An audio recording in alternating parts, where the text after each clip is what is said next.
ആ ഹരിതകർമ്മസേനക്കാർ വന്ന പ്ലാസ്റ്റിക് എടുത്തും കൊടുക്കേ. വേണ്ട നെഞ്ചിൽ സൂചി കൊണ്ട പോലെ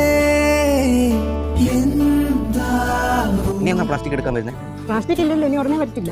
പ്ലാസ്റ്റിക് ഇല്ലേ? കാണാത്ത ലോകത്ത് ചെന്ന പോലെ വിട്ട് താഴത്ത് വീണ പോലെ കാണാത്ത ലോകത്ത് ചെന്ന പോലെ കൈവിട്ട് താഴത്ത് വീണ പോലെ.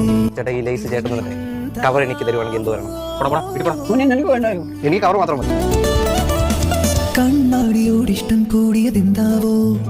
എന്തോ ചേച്ചി അവർക്ക് സ്ഥലക്കുറവായതുകൊണ്ട് വേസ്റ്റ് ഇടാൻ പറ്റുന്നില്ലെന്ന്. ഞങ്ങളുടെ അയ്യത്തോട്ടെടുത്ത് എറിഞ്ഞു. ഇങ്ങനെയൊക്കെയല്ലേ ചേച്ചി മനുഷ്യനെ മനസ്സിലാക്കുന്നത്? മറ്റേ കൊച്ചും ചേച്ചി അതിനെനിക്കറിയില്ല മോനെ. പ്ലാസ്റ്റിക് കിട്ടുന്നില്ലേ? എന്റെ ഹൃദയമുണ്ട്, തന്നെ കാണാതെ പ്ലാസ്റ്റിക് ആയിപ്പോയി. അതെടുക്കൂ. എടുക്കണോ? വേണേ എടുക്കാം. ഞാൻ കാരണം റോഡ് കിടന്ന് പ്ലാസ്റ്റിക് ഒന്നും പറക്കണ്ട. എല്ലാം അറിയുന്നുണ്ടല്ലേ?